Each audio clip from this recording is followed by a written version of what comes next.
जय हिंद दोस्तों। स्वागत है आपका स्टडी विद स्लेट में।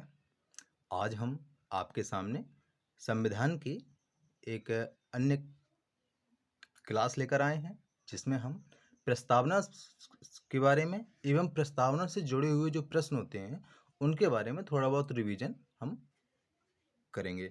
चलिए शुरू करते हैं। जो आज का हमारा टॉपिक है वह है प्रस्तावना उद्देशिका। इसमें क्या होता है? इसमें संविधान के विषय में कि संविधान में क्या क्या महत्वपूर्ण विषय वस्तु हैं, कैसा क्या है, उसका जो दर्शन है उसकी हमें जानकारी मिलती है। तो चलिए ज़्यादा समय न वो करते हुए शुरू करते हैं। जो हमारी प्रस्तावना है वो हमारी इस तरफ ये लिखी हुई है, जिसमें हम शुरू से पढ़ते हैं। हम भारत के लोग भारत को एक संपूर्ण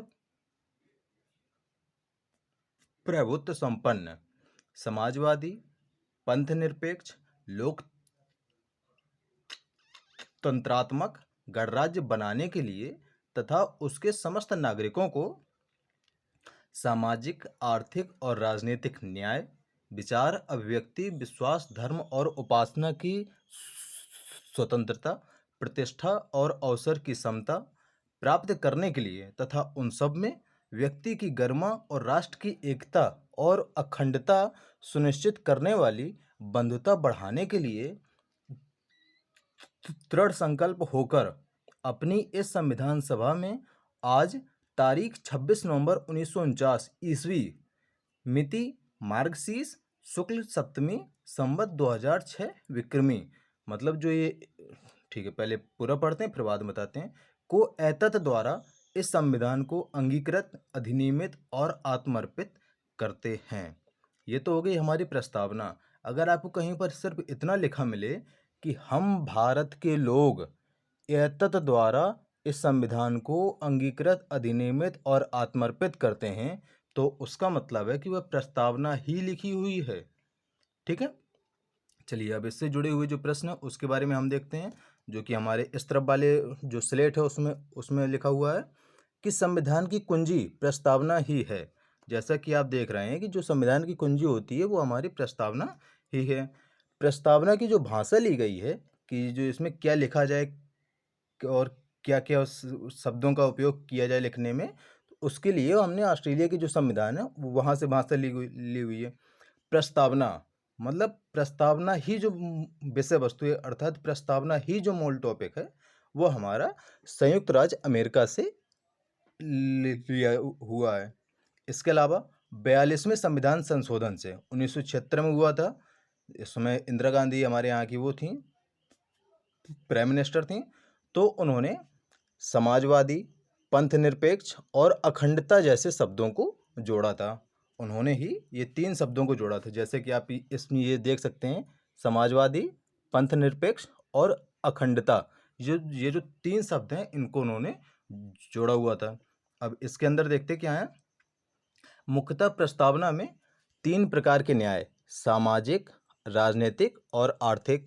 इसके अलावा 5 प्रकार की स्वतंत्रता फ्रीडम, हमारे यहाँ 5 प्रकार की फ्रीडम है। आप देख सकते हैं, विचार की स्वतंत्रता, हम कुछ भी विचार कर सकते हैं, कुछ भी सोच सकते हैं। अभिव्यक्ति की स्वतंत्रता, जो कि इस समय बहुत ही एक मुद्दा बना ही हुआ है, हर कोई इसी की उस पर बोल रहा है, अभिव्यक्ति की स्वतंत्रता। विश्वास की स्वतंत्रता, धर्म की एवं उपासना की, हम कोई भी धर्म अपना सकते हैं, हम किसी की भी उपासना कर सकते हैं। अब उस पर कुछ कानून हैं, अभी तो नहीं है, लेकिन सुप्रीम कोर्ट पर विचार भी चल रहा है, क्योंकि इस समय काफ़ी माहौल उसी वजह से वो हुआ है। तो वो उनको अपना देखने देते हैं, हम लोग अपना आगे देखते हैं।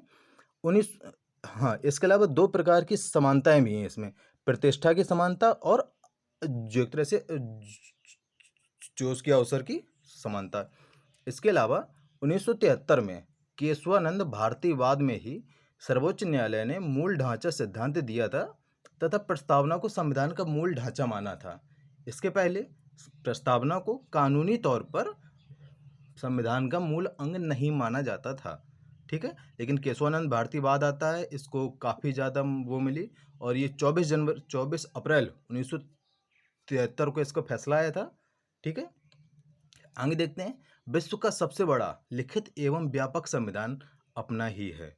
हमारे जो भारत का संविधान है वो विश्व का सबसे बड़ा लिखित एवं व्यापक संविधान है। ठीक है?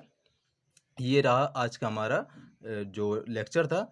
चलिए अब आपको आखिरी में एक ठो मैं क्वेश्चन के साथ छोड़ के जाता हूँ। इसका जो क्वेश्चन है आप कमेंट बॉक्स में आप वो इसका आंसर देंगे कि सबसे पहले लिखित संविधान किस देश का था। छोटा सा क्वेश्चन है, सभी लोग जानते हैं, बहुत ही अच्छा सा है कि सबसे पहला लिखित संविधान किस देश का था, किस देश ने सबसे पहले अपना संविधान को लिखा था। धन्यवाद।